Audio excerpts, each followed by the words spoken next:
Okay. Thank you for joining the NHTSA Community Traffic Safety webinar series today. We presented Webinar 1, Tips for Navigating and Using the Website as a Practical Resource Tool, a few weeks ago. Today, we will present Webinar 2, How to Build and Sustain a Coalition to Achieve Long-Term Success. You will be able to access both webinars on the NHTSA Traffic Safety website. Right before we get started, we would like to just take a few minutes to share with you how you can submit your questions for the question and answer session.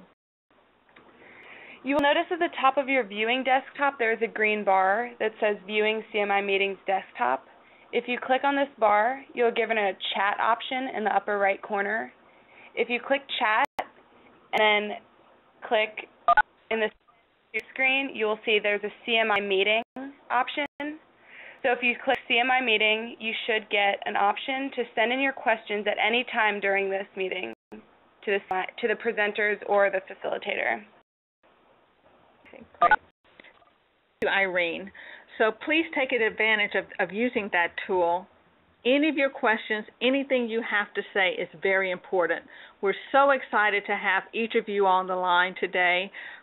We're excited because we have representation all across the country. So not only you're receiving information to help you, but also feedback from you is very important to NHTSA headquarters. Now, today's webinar is designed to assist the coalitions you all around the country in increasing your success. Today, we're going to focus on primarily 3 areas. 1, recruiting committed volunteer base. 2, engaging and sustaining your coalitions. 3, effectively tracking and evaluating your coalitions.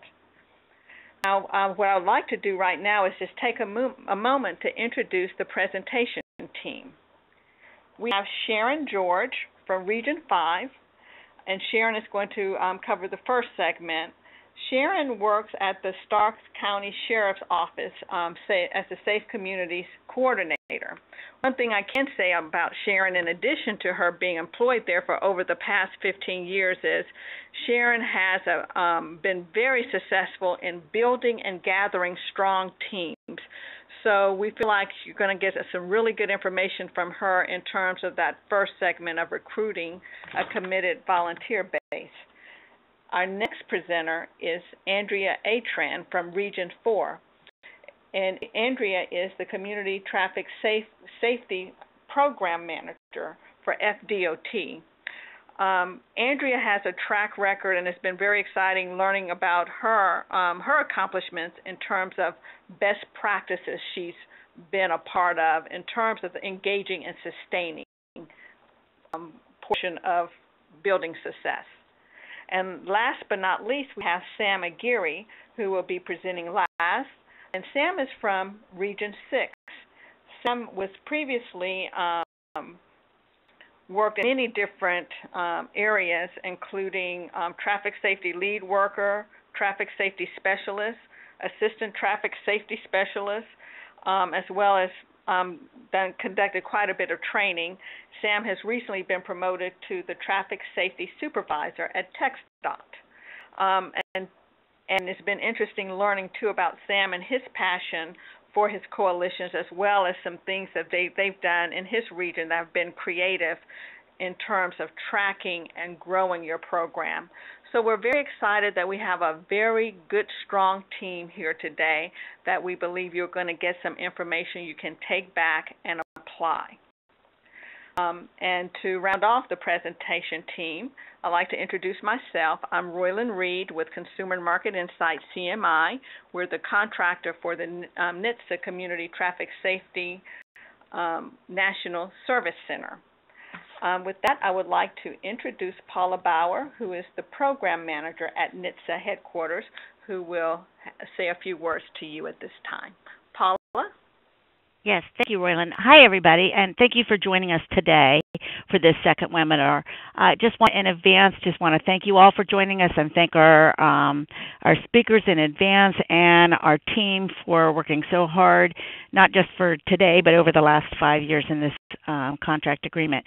And finally, I just wanted to let you know or remind you, if you weren't on the first webinar, of how to actually reach and access the actual Community Traffic Safety Resource Center site.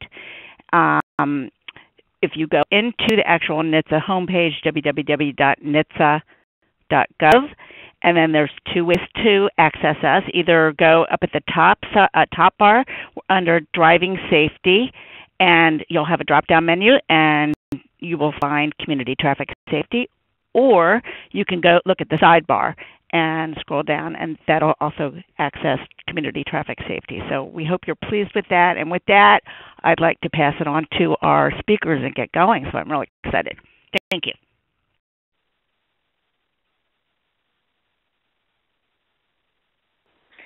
And so now we'll turn the floor over to Sharon, and then Sharon will just, when Sharon is finished, then Andrea and Sam will continue on with their presentations.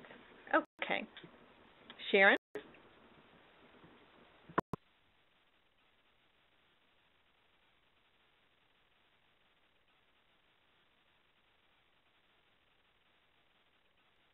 Good volunteer base, so I'm not going to go into it in detail. I'm going to kind of just go through it very quickly because of for time elements here. So we look at building our volunteer base as a lot like being a salesperson. So you need to be a salesperson for your cause. So we knew that we needed to know our product, which is, of course, traffic safety. We needed to know our customer, which is our partner, our potential partner or volunteer. We need to be prepared to show why they need your product or your cause. Be prepared to show how our product or cause it would improve their lives, and most of all, let them see that you believe in your cause or your product. Because if you don't, why should they? So those are things that we knew we had to look at when we started to build our partnership base. The first one, of course, was know your product or your cause.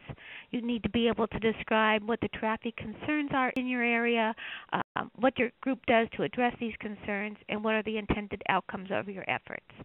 Since ours is traffic safety education, we realized after working with the public for a couple of years that we needed to take our educational efforts a step further. We needed to give them the facts, but we needed to make sure that they responded to them appropriately, that our partners really knew what we were trying to do. We found when we talked to them, they already knew the dangers of impaired driving. They knew the dangers of distracted driving and speeding. They all knew that it was dangerous, yet many of them still admitted that they did it. They knew that seatbelts save lives, yet they only wore them some of the time. So our efforts was to build a partnership that not only educated in traffic safety, education and public awareness, but resulted in making traffic safety a priority to everyone in our county. So that's how we went about building our coalition.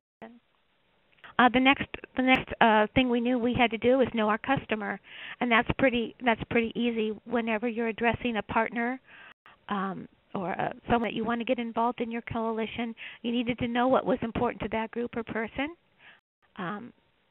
What's their cause, and then you needed to know what the aspect of their cause, what about their cause or what they're interested in would motivate them to invest their time, their effort, and their resources with you.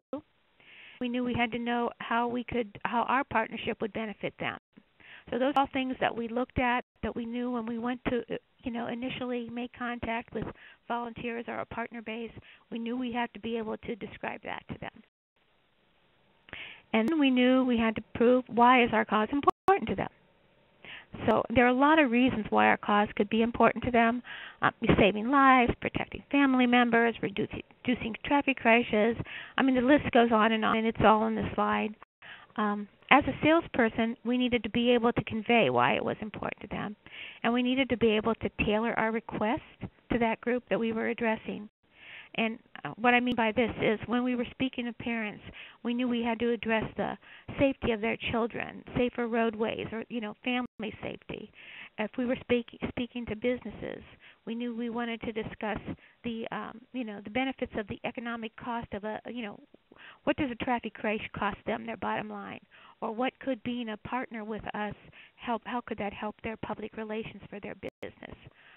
Those are some of the things we looked at when we spoke to businesses. When we went to medical personnel, of course, we looked at injury and death prevention.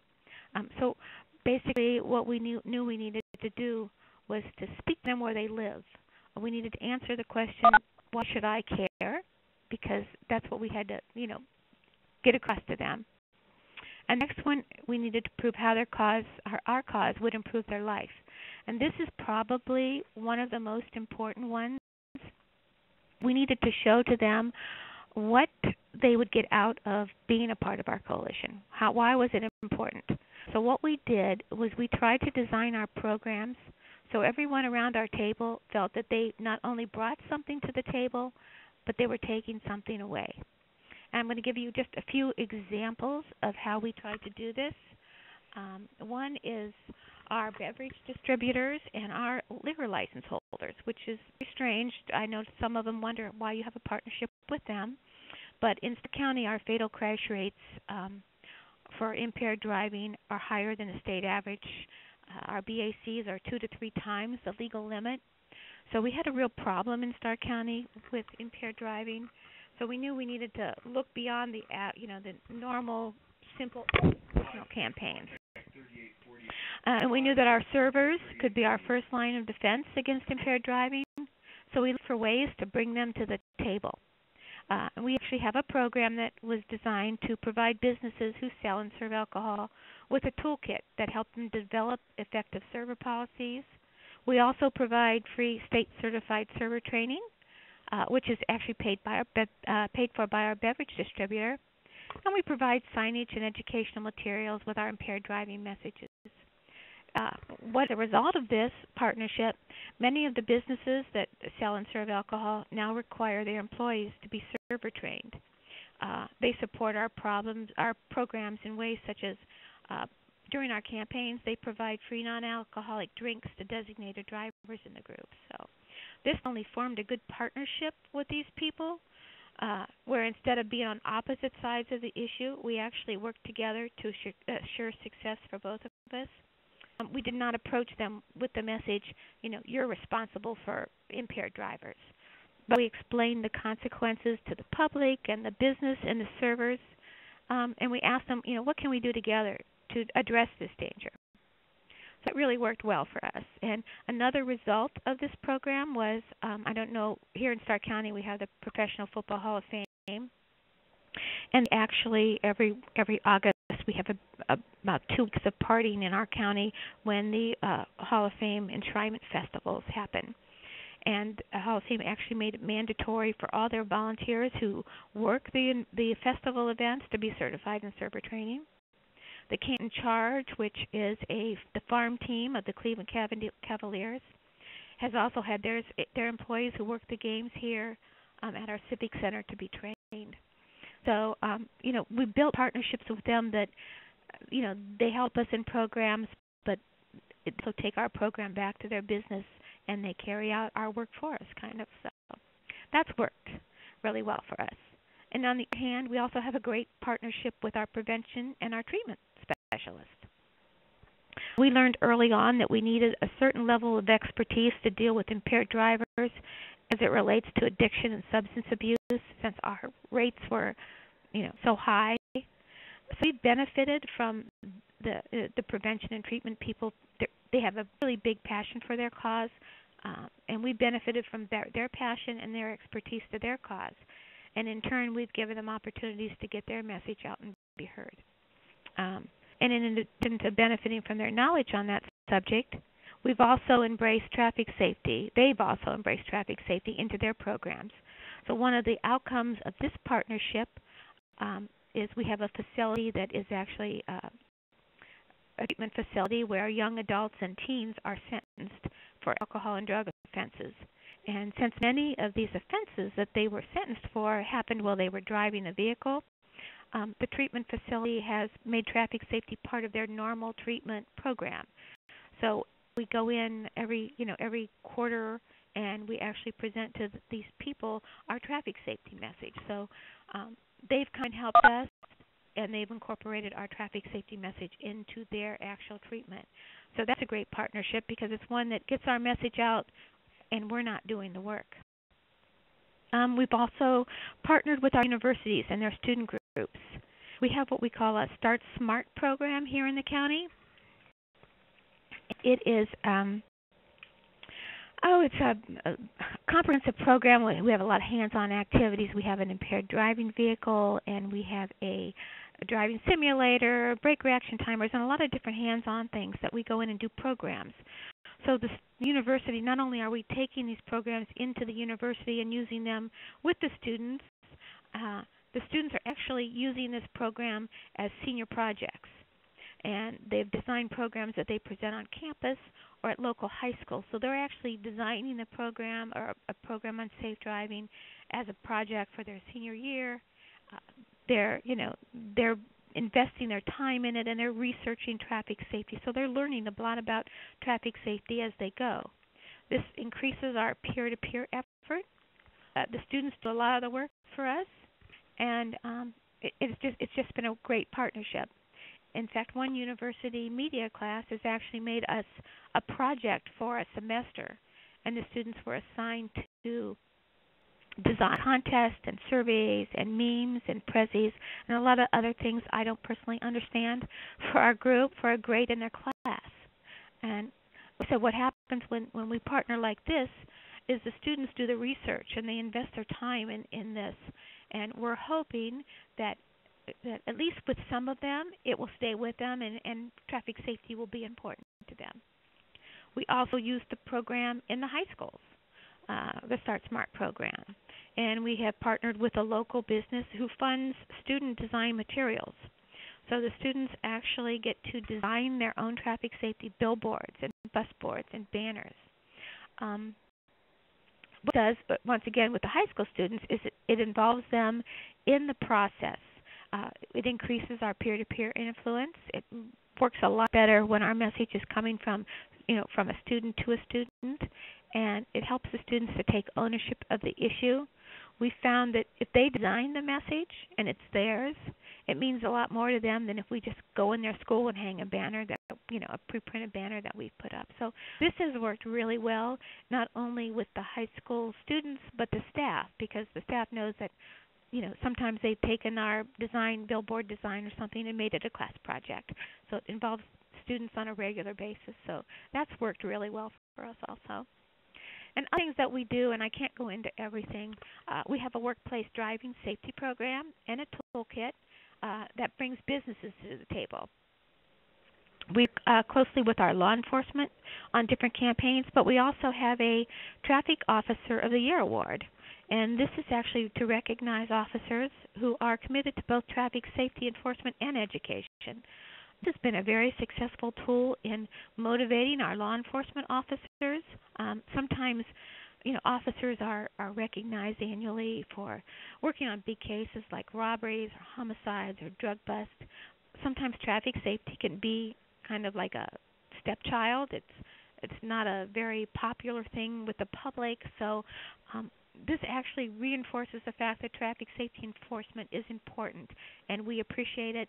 And these officers who win this award actually are so appreciative of it, and they continue to really, really strive to support traffic safety. So that's worked really well for us.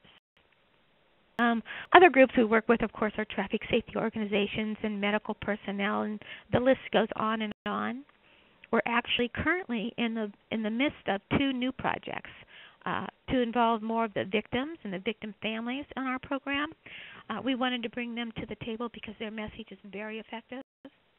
We are in the process of developing a first-time OVI offender victim impact panel with our courts and a traffic victim memorial garden at one of our county parks. Now, these are just a few of the ways that we've increased our partnership base. I'd be happy to share more with anybody if they'd like to contact me. My contact information will be at the end. So ask that I share a pitfall and what we did about it. So I guess our pitfall would be the economy, probably the most pitfall for most of us. Low manpower at agencies or lack of resources that we can get in the community. And we partner that pitfall with another one, and that's not actually a pitfall, but we have an increased demand for our program.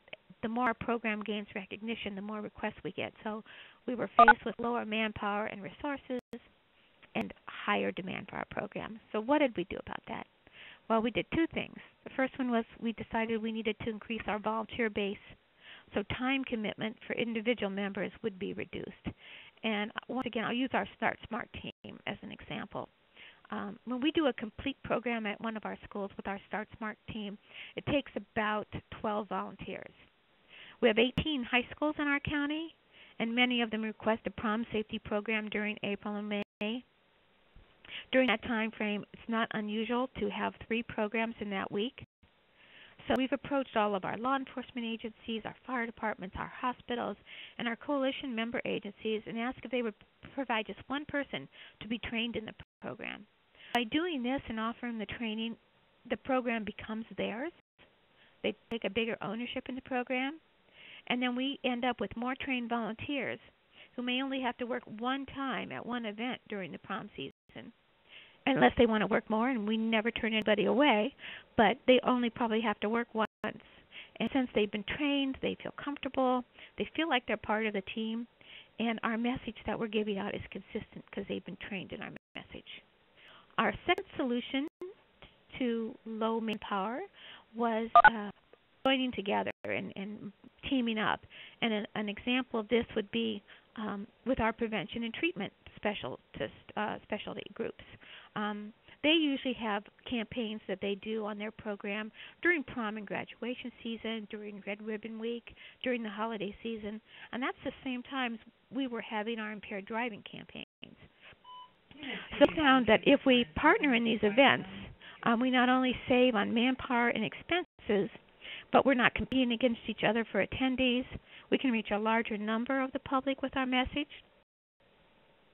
This has also served for a great networking tool. It's definitely increased our volunteer base even more. We've had several active members from these groups added to our coalition because when we work a program together and they see what we can offer and the effectiveness of it and how it fits in with their goals, they actually want to be a part of our coalition. So they say, can I be a part? I want to join. So that's really worked well for us. So those are that was a pitfall and two of the way we handled it. So in closing, I guess we want to give our partners and volunteers a reason to join our efforts. Make it worth their time, their energy, and resources. Try to match a partner's talent with their task. If you have someone good in math, they may be good for your data or collection committee. If someone is shy and backward, you probably don't want to put them on your speakers bureau. Appreciate them. Never let them feel that they're being taken for granted. Always tell them how much they mean to the coalition, and never let them forget that they're making a difference in their community, that there's a return on their investment. Building a committed volunteer or partner base is always a work in progress. You can find volunteers everywhere you go. Traffic safety affects everyone, so there's no one immune to being a potential partner. So you need to be ready for them when you come across them. It's a good idea to always have some kind of handout. It could be a flyer, a membership application, a brochure that describes your group and your purpose and how they can get involved. So if you come in somebody you think might be interested, put that in their hand and give them something to think about. Just for fun, I asked some of our committed partners what it was about our program that motivated them to become involved, and some of the answers were they saw commitment to traffic safety in our leaders, so always show how committed you are. The cause was presented clearly and effectively. We led by example. We implemented programs that did not waste their time. They were effective. We provided necessary education and tools to do the job that we were asking, and the partnership benefited them. So those are some of the things that our coalition members said. So we thank you, and Sharon. And this is William. Thank you so much. And also, Sharon has so much good information, too. What we will do is we will make these slides available, but for the sake of time, to try to stay within our time frame. we're going to need to move on to the next section. But like what we did say is we will make these slides available, and if you have any questions in addition that you would like to ask Sharon, please do so via the method we gave you on the webinar. Okay, with that, we'll move on right now to Andrea. Andrea?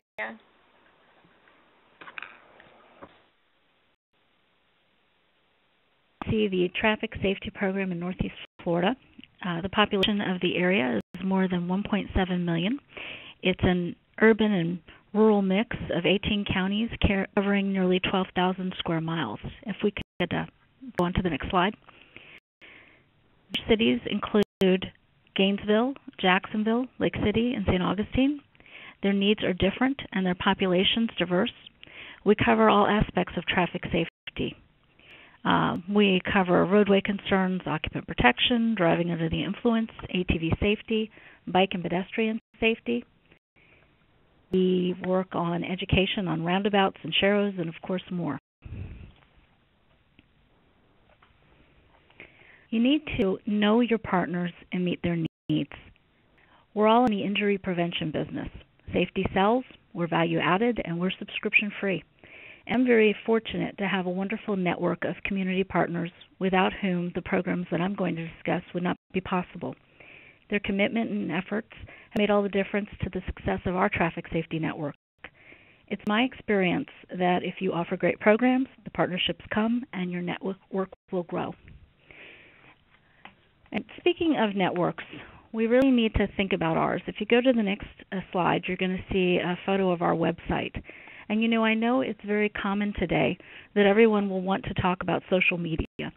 And while it has its place for our network, the information and tools that meet the needs of our members require a website and not a Facebook page.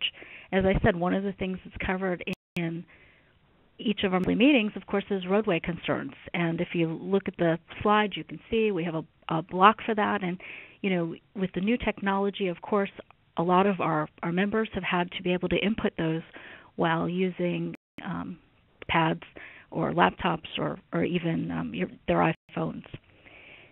So some agencies also have been very slow to embrace the new formats and the new technologies. So it's incumbent upon us to ensure that our materials are now available and the things that we're doing in both printed and digital formats. You need to know, while we're talking about meeting needs and focusing on needs, we need to know the value of a meeting. Not everyone can attend a regularly scheduled meeting, especially your business partners. Some people may attend alternating meetings, some special events. Some will only attend a car seat event or even a press conference. And how to best meet everyone's needs is the challenge that faces any one coordinating group. We really need to know what our team members like and what they don't like. And in our network, team members don't like to receive excessive emails, and they don't like their contact information shared.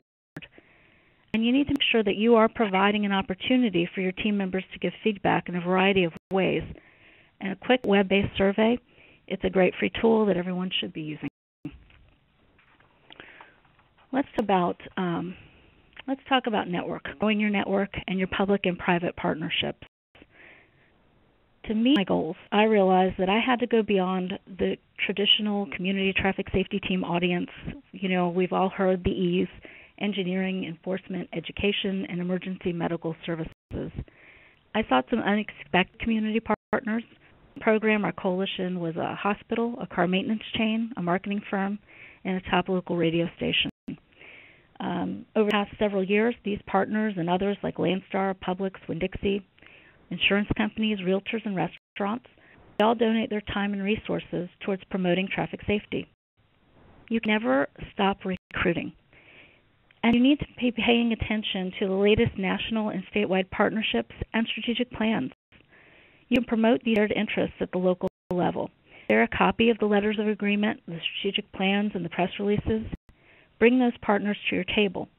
And don't forget about the next generation. In Florida schools, we have community service hours for high school students. These young adults can bring a lot to your outreach efforts. Be sure to engage them. The Medical Academy at one of our local high schools was a great partner for assembling and signing up our whale program participants at our car seat checks, and that's something I'll be talking about in a little bit. But the next program I want to discuss is what we call Celebrate Safely here. And in all these years, the message for the national campaigns alters. So we found it best to have Celebrate Safely, ... and of course this year it would be Drive Sober or Get Pulled Over. It's sort of the umbrella for our community-based efforts to support law enforcement. It includes a designated driver program, targeted enforcement, a public education and awareness program. Each year we do print 30,000 recipe books and we distribute them very quickly. We joined with 13 radio stations who ran 3 PSAs and 30-minute segments featuring team partners. Channel 4 broadcast promotional announcements each day and featured our partners. One business provided 10,000 flyers to every customer during the campaign time. And in addition, we had 397 area restaurants that partnered with our designated driver program. We spent less than $10,000, and we received more than $200,000 worth of marketing, promotion, and media. Recently, just to give you a sense, the total cost to produce those 30,000 books was actually 53 cents each. Because of our partnerships, we paid 10 cents per book. So for a very low cost, we're able to collaborate on a piece that highlights our message, provides a central component to our campaign, showcases our partners. The efforts are occurring during the time of the NHTSA paid media, and the repetitive messages during the campaign are an important part of the work that we're doing to prevent injuries and fatalities. Let's talk about funding for a minute. My budget to support our community traffic safety teams and has been for almost 16 years now, $30,000. We do have other funding sources for other programs, but the team's efforts are supported by $30,000. With such a limited budget and with the economic changes we've all seen, you really do want to seek input on how to make your projects at a more reasonable cost. You always want to have money available for your overruns. You want to watch your unit costs. You want to look for opportunities in your design to save money by simplifying your materials or combining safety messages. And let me also add, for those who are on the call who may manage consulting contracts, consider for a moment what it costs when you hire a firm to produce a new campaign or to develop a marketing and distribution plan using a network of business affiliates. When you think about that, you realize that the cost savings of a traffic safety program through an established volunteer network, well, they're considerable. We have the WHALE program here, and you know WHALE is a national program. It stands for We Have a Little Emergency. And on your screen you can see our then and now. WHALE is an education and identification program for parents who have children in car and booster seats. And I will say that more people contact my office for WHALE packages than call my office and ask for a child passenger safety flyer, even though both pieces may contain the same information. The WHALE program resonates more personally with parents and grandparents, that what-if scenario. Our WHALE launch enabled us to save time and money and volunteer hours. Our old WHALE, which would be the blue one, used to cost 63 cents per package, and it had to be assembled by a lot of volunteer hours. New WHALE program costs 40 cents each. If you look at the WHALE right now, on the web right now, I think you could buy WHALE packages for $1.59 that are, I think they're yellow and black, WHALE check. With partnerships, we ended up having a $250,000 program for $4,000. Under 200,000 of these have been distributed. We've been approached by multiple radio stations wanting to partner on it. And it's a nice feeling to have those radio station families asking us for sponsorship opportunity. Our new WHALE, with those polka dots and the plaid, I think it's really much cuter, and it's easier to store and distribute. And you know, when you think about your network, I realize that not everyone in my network is going to be interested in becoming a certified child passenger safety seat technician. But there are many who still want to promote the use of appropriate child restraints. WHALE works. The next screen is going to show you kind of a selection of some of our newest campaigns and programs that we're using, and these were developed at the request and with the input, of course, of our team members. And, sometimes I hear people say that no one wants printed materials anymore. And I have to say, that's not true, and especially from our law enforcement partners. They actually want materials that they can distribute on traffic stops and in the community. While they may not be in love with brochures and posters, typically are easy for them to use, and they really do like them. A limited number of our agencies are really using social media well, and that's a consideration whenever we develop a new campaign. We are offering both printed and digital versions, and we do consider whenever we develop anything, how are these materials going to look on the social media network? You really have to keep both at the top of your mind. There's a lot of value in a volunteer network. If we change slides, you think about trauma centers having helicopters. Every time one of their helicopters attends one of your events, the cost is over $1,000 to that hospital. Think about it the next time that you're requesting one. Will your partner receive the return that he or she is expecting? You're honestly offering every time you invite someone to put up a booth at a fair. Really, that organization's target audience. The more care, respect, and consideration that you show in your requests or invitations, the more consideration partner organizations will show you. The website independentsector.org, it gives an estimate every year for the value of a volunteer hour and provide a calculation by state. And in 2012, the value of a volunteer hour is estimated at $22.14. Now, that same volunteer hour in the Washington, D.C. area would be valued at $34.04. Be certain that you know and that you place a value on your volunteers' time. And it is a consideration of the requests that you're making of them. The next slide is going to show some photos of click it or ticket and buckle up messaging in our community. And really love to see those during the waves as we drive around Northeast Florida. Remember that everyone is a potential partner and has something to provide to support your effort. You should let them help, whether it's the donation of printing or materials, time or space, or even the use of the roadside message board. Look for those opportunities to allow your partners to shine and to be showcased. A great piece or program, it requires a number of things. Seek input and the expertise of your network. And if the people who you are needing aren't at that table, then find them. Remember, there's always opportunities to seek input. Don't underestimate the time involved to create something. And there really is a difference between asking people to join with you, to be a part of something and to have a role in it, versus handing them something and asking them just to distribute it. Designated driver restaurants are recruited by our team members, who are their restaurant's customers. Everyone's efforts combine to have 397 restaurant partners. And we didn't start with that. We started, I think the first year it was around 60, and it grew. And the last 5 years, that's how we're coming to that 400 partner threshold. Closing, our next slide. If you offer great programs, the funds and those partnerships are going to come.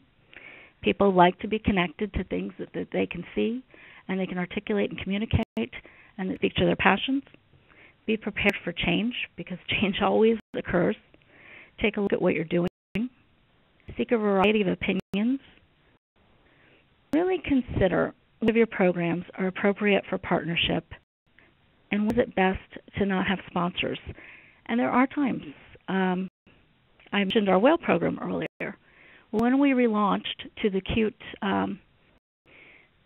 polka dot and plaid version that was so much simpler for our volunteers to use and took less time to assemble, we had to consider the impact at that time of being branded with a single radio family and a hospital network.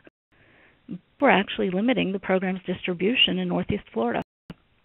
Our district has 2 media markets, So clearly it was already causing, it was causing a bit of a divide. And we had to make the very, very difficult decision to relaunch that program without sponsors. Forget, your partners don't need to be limited to your geographic area. You're going to meet many people, and these are people who you can work and collaborate with. Seek their advice and expertise. And in closing, I'd like to say, never doubt that a group of dedicated citizens can change the world, because indeed it is the only thing that ever has. Thank you for including me in this webinar. My contact information is on the next slide, and I'd be happy to answer any questions afterwards. And now I'm going to hand this over to Sam. Thank you. My name is Samuel Aguirre. I'm from Texas, and my topic is effectively tracking and evaluating your coalition for success. And so if we can go to the next slide, I am also going to recap some of the topics discussed that Andrea had. But work as a coalition versus independent organization. Attempting to resolve a traffic safety problem as a single organization is not impossible. However, it will require plenty of your time, a healthy budget, and the expected result may take a lot longer to achieve. Versus working as a coalition. Attempting to resolve the problem as a coalition is more effective because of all the resources available to you, and the expected result is going to be achieved a lot sooner and at a lower cost as well. If we can go to the next slide, and I'm going to go a little quick because I do have plenty of slides, and I want to make sure that I get through them all. Funding versus no funding. Again, funded coalitions in some cases tend to be program-specific and disappear when the funding expires. And so the non-funded coalitions tend to be a little more comprehensive and are supported by grassroots partnerships. And partnerships is very key when you are chairing or leading a coalition. Never close your door on any of your partnerships. There's always room at the table. It may not be at the main table. It may be at the side table or at the children's Thanksgiving table, but there's always room at the table. If we can go to the next slide. Data on your side. Data helps identify common behavior patterns and assists with improving the relevancy of the source. Know how to use data and be very careful because get with your researchers, get with folks that are familiar with data before you start interpreting data. When you work as a coalition and you're using data on your side, you want to make sure that you are interpreting the data correctly before you go tackle impaired driving, child passenger safety, distracted driving, and all of the campaigns that we as traffic safety advocates work at. The next data on your side slide. Use data for placement of education and enforcement efforts. This was how we use data. It was an eye-opener because in the San Antonio market, I have a lot of motorcyclists, and they tend to go to the rural part of the area, and so we were putting all our efforts and energy and funding in the rural communities. We were putting signages and so forth because that's where the fatalities were occurring. However, when we researched the data and we dug deeper into the data, we found out that the majority of those fatalities in the rural community were coming from the metro urban. Their rides were actually starting in the San Antonio. So we quickly came to the San Antonio metro area and started using the dynamic signs on over our highways. We started working with our partners and getting more education, share the road, look twice for motorcyclists initiatives in the San Antonio area. And so you want to make sure that you don't misinterpret that data. We in Texas have what we call our CRIS, and that acronym stands for the Crash Record Information Systems Dashboards. And so what is required from all the law enforcement agencies across the state of Texas, they are now required to send all their crash reports to this CRIS record information system. And so it's kept, and the CRIS team now has provided dashboards to traffic safety specialists. We have 25 traffic safety specialists across the great state of Texas, and they have access to these dashboards so they can work with their local coalitions and get their data that they need to make smart decisions. Another example of tracking data, and our system only goes the current year plus 5 years. We have a event here in San Antonio, Fiesta, which is similar to Mardi Gras. It's a 2-week celebration. It's a drinking street party celebration. Everybody have a good time, and that's what we want, but we want everybody to do it responsibly. But we noticed that, I know you don't see the data for 2007, 2008, but that data was outrageous. There were so many fatalities, and so as a coalition, we needed to tackle this problem. We couldn't do it alone as one agency. So as you notice, in 2009, 2010, we still had some fatalities. 2011 was when the coalition worked aggressively as a coalition to combat that community event, and we were celebrating 0 DUI fatalities. In 2012, 2013, when the event was over, the law enforcement said that there were 0 fatalities. However, and get with your researchers and make sure you're interpreting data correctly, because some of these police reports tend to take a little longer to process through. And so a year later, we found out that there was a fatality in 2012 and that there were 2 fatalities in 2013. We are noticing that the partnerships for this campaign are increasing. Together we can accomplish what we accomplished in 2011, 0 fatalities. And so we want to make sure that you interpret the data correctly. So we can go to the next slide. Identifying key partners. Your government, nonprofits, law enforcement agencies, engineering, education, military, corporate, medical, faith-based communities, and your general public. You're probably asking, why do I have media with question marks and in red? When you have your coalition come to your meeting, your roundtable discussions, you want to be very careful bringing media to your coalition meetings, because what happens is your coalition partners tend to muzzle up, and all that great information, the great networking that happens in your meetings tends to just get muzzled when you invite media. As the previous speaker said, know when to place your partners at the appropriate place, and so that's very key. There's always opportunity for media events and to celebrate, and that's where media should be. Some people tend to bring media to their coalitions, but you just need to be very cautious when doing so. We can go to the next slide. As you can see, the state of Texas is one of the largest states in the whole United States, and it's divided by all of these counties. Within Texas, we have 30 traffic safety specialists. And so if we can go to the next slide, the next slide indicates the coalitions that are now in place within Texas that are managed and steered by the traffic safety specialists within the Department of Transportation. San Antonio, as you can see, was the mothership of the coalitions. It was established 20 years ago, and it has had tremendous success. And then you can see the others in place. We have 14 coalitions already active. We're excited. We have 11 brewing, and so we're hoping that by the end of this year we will have 25 districts with very active coalitions across the state of Texas. We're one agency, and we're a large state. There's a lot of challenges out there, and we need all the partners that we can work with. We can go to the next slide.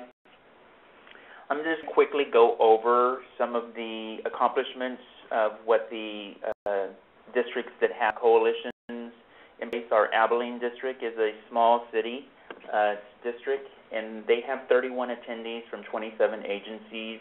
It's a brand new coalition, but already has accomplished so much. I'm so proud of this district. The next district is the Atlanta district.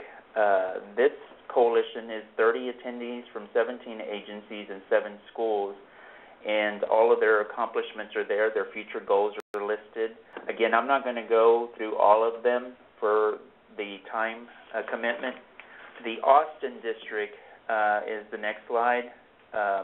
And their names are very important when deciding your coalition. It's important because your name is going to set precedent in getting your partners. And so you want to include your partners in when you select your name for your coalition. This coalition has 40 members, and I'm super excited about the possibilities of the coalition from Austin and San Antonio merging as webinars. So both coalitions tend to be very strong. They cover some of the same target group with Interstate I-35 connecting both cities. We are forecasting that the Austin and San Antonio coalition are going to merge through webinars and just be a stronger coalition as well. The next slide is the Beaumont district. I'm very proud of this coalition, the Injury Prevention Coalition, because if you can notice on the bottom right of their slide, there is what we call a rollover convincer, and that's a cab of a vehicle with the safety belts, and we put crash test dummies inside there, and it rolls and it simulates a rollover crash. That rollover convincer was funded. It has a value of $30,000, and it was funded through donations to the coalition. Everybody contributed to that. The welders, the painters, the people that donated the cab. It was a true partnership, and now it's making a difference in that respected district. The Brownwood district is a very small district. It's a rural community, but it's making a huge difference. And so we don't want to eliminate any city, any county, any place in your state or your respected community, because there's traffic safety challenges across rural and urban locations. So make sure that your coalitions are situated in places where these challenges are occurring, and get involved. The next coalition is the El Paso district. This is a very new coalition. I am very proud of this one. I like their acronym STRONG, Safety Traffic Regional Operations Networking Group. Their mission statement is to implement safe, effective, and efficient strategies to promote traffic safety and quality of life for consumers who utilize El Paso region roadways. This coalition is already 50 members strong from 25 agencies. I'm proud to say that it is a bi-state coalition, and they are looking at becoming a tri-state coalition. They're also looking at partnering with Mexico and bringing leaders from Mexico. This city is a border city and borders Mexico, and so some of that cross-traffic, the traffic from Mexico, are unfamiliar with our Texas laws. So, again, do not close the doors on any of your coalition members. And I'm just going to continue going. I'm going to skip to the San Antonio slide for lack of time. This coalition, like I said, is the mothership. It has a newsletter. It's got a website. They are planning on implementing their first Facebook page. So we're excited about this coalition still being the leader for the state of Texas, continuing with new traffic safety specialists. And I will go to the closing remarks.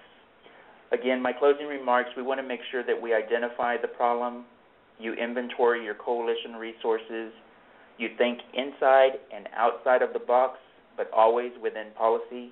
Keep your eye on the goal. Make it happen. You're going to have challenges, roadblocks, hiccups. Make it happen.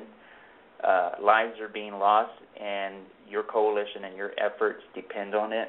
Document these results, and always celebrate your success.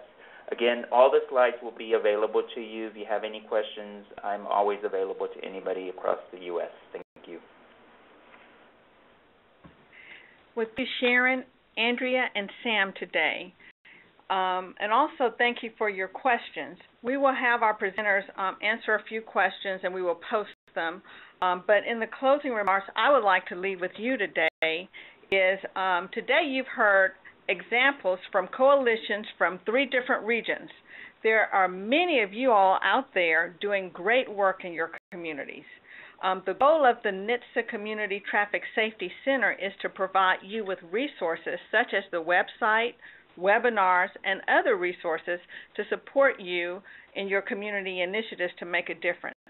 We highly encourage you to go back and listen to the webinars for information and to review the slides in additional detail at a later date. Also, please feel free to share this information with other individuals and coalitions in your region and your communities. Now, we also understand how busy you all are. Thank you for your time today. NHTSA appreciates all that you all do in your communities for our country. And also, as we begin to close and move to the question and answers, for those of you all who would like to take a few minutes to remain on the line, we will like to ask our presenters several questions today. But once again, we thank you all for being here for those of you all who may need to drop off at this time. Okay. With that, I'd like to move right into just a few questions before we close. One is, I think this one would be for Sam. How long did it take you to see successful results from your coalition?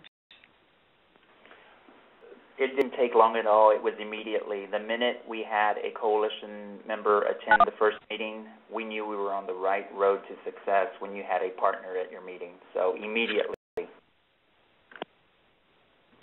Okay, perfect. Are there any tips that you would give someone else in order for them to see those immediate results? It begins with saving lives. So as a coalition, we're wanting to save as many lives as possible. However, if it takes one life at a time, it's still a success. Always celebrate your success, no matter how big or how small it is. Great. Thank you, Sam. And this is one for you, Andrea. Has your network had success working with grade and middle schools? We have, and collaboration is the key. When we decided to undertake educating elementary and middle school students, of course, we're faced with limited resources, multiple safety messages that had to be conveyed, and it all was happening at a time when classroom hours were more limited and access was limited to a very select few organizations. So it really took partnerships with people like a school superintendent, sheriff, our fire chiefs, principals, law enforcement agencies, nonprofits, the Masons, the Boy Scouts, the Daisies, and others who brought ideas together and suggestions and techniques. And it was a school superintendent who committed the 3 media hours that are library hours that are required by elementary school students to be focused on our materials and the messages of safe biking, walking, and buckling up. And at the same time, in that community, the local sheriff and fire chief agreed to use those same materials when they would go in and address the students during the school year, and that they would include a message about safe biking and walking and ATV safety and buckling up. And those repetitive messages throughout the school year, well, they're an important part of our work to prevent injuries and fatalities. And by covering so many topics and by doing it this way, we really did have a great impact and a wonderful success at a time when, change was among us and conditions were hard. Great. Thank you for that, Andrea. And Sharon, here's a question for you. How do you keep your volunteers active and engaged who've been working long-term in the trenches and maybe growing a little weary? Well, actually, it's not easy sometimes. It's good if you let them see the results. I mean, we have to be able to show them that what they're doing is making a difference. And so, we try to reinforce what we're doing, and we keep them up on the data and our crash data, so they see that it's making a difference. And like I said in our talk, we try to let them get something out of it, something that they can take back and use whatever is their passion, how their goal fits in. So that's worked pretty well for us. Okay, great. Thank you for that.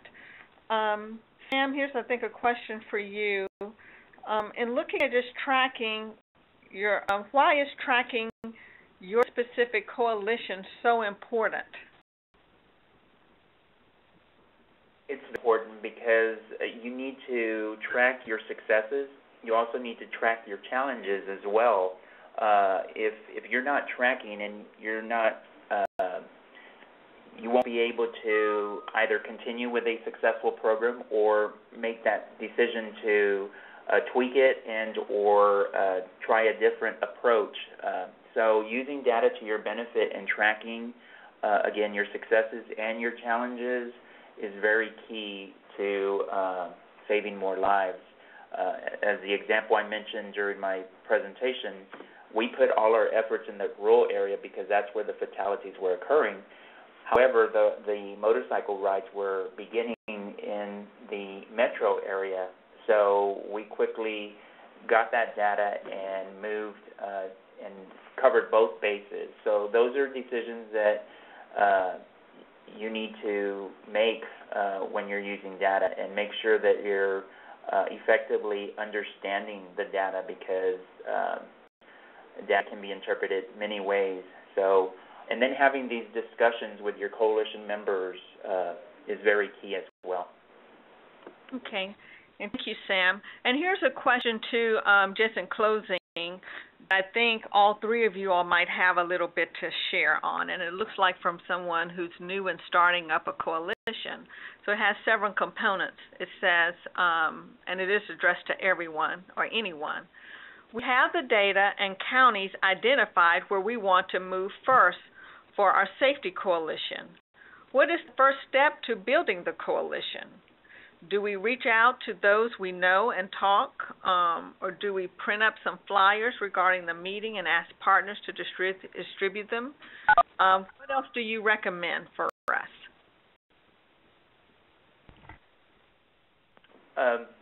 This is Sam in Texas.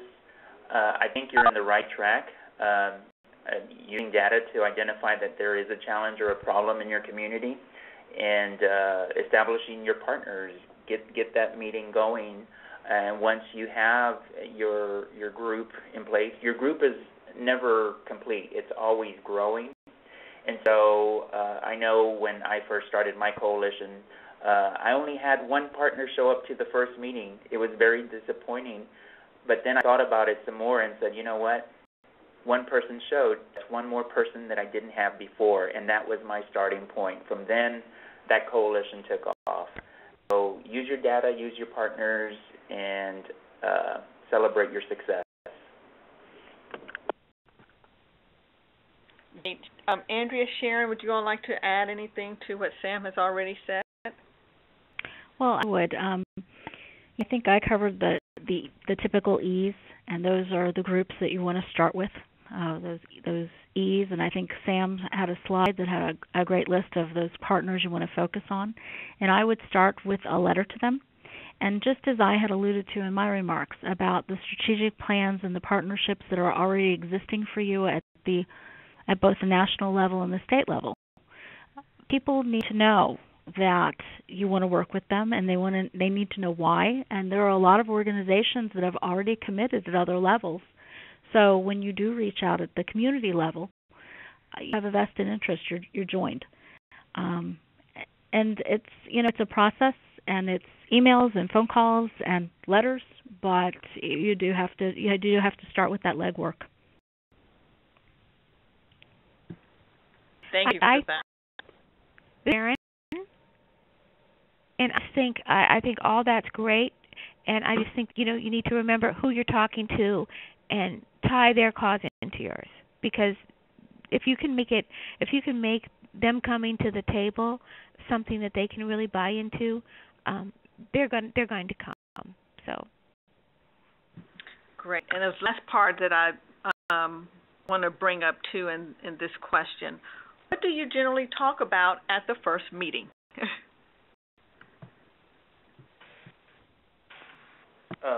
This is Sam in Texas again.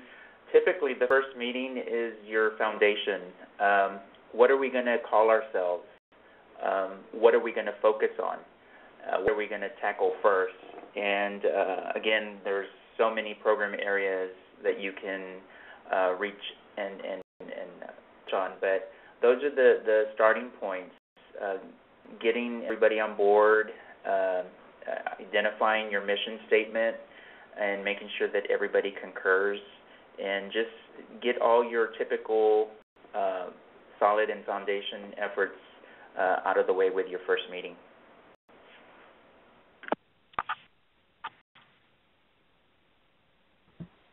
Okay. Andrea, anything to add?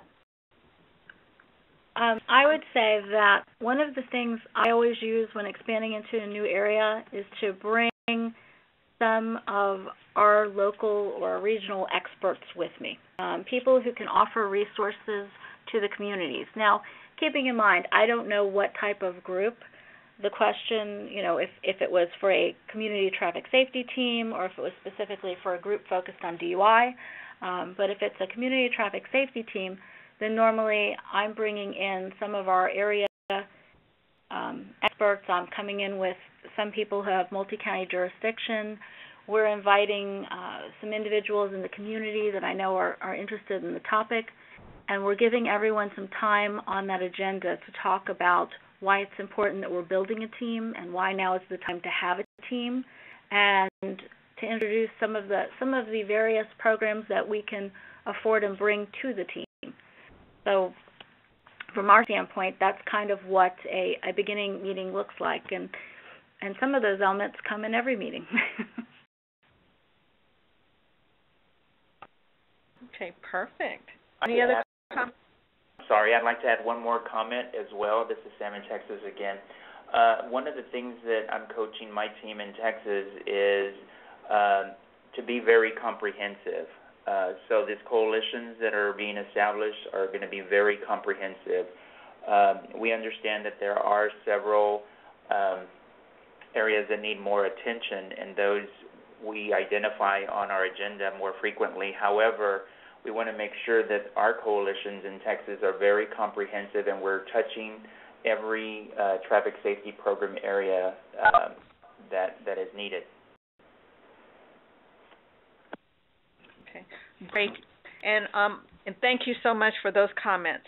On behalf of NHTSA today, I'd like to thank our presenters again, Sharon George, Region 5 with Stark County Sheriff's Office, Safe Communities Coordinator, Andrea Atran, Region 4, Community Traffic Safety Program Manager for FDOT, and Sam Aguirre, Region 6, Traffic Safety Supervisor, TxDOT. Thank you again for your time. Thank you all who have attended this. We hope this information is helpful to you and can be used. And last but not least, we'd like to thank Paula Bauer for our national headquarters, who works tirelessly on your behalf. Remember, the NHTSA National Community Traffic Safety Center is available and is there to serve you. Please take advantage of the resource website and other materials. Thank you for joining today.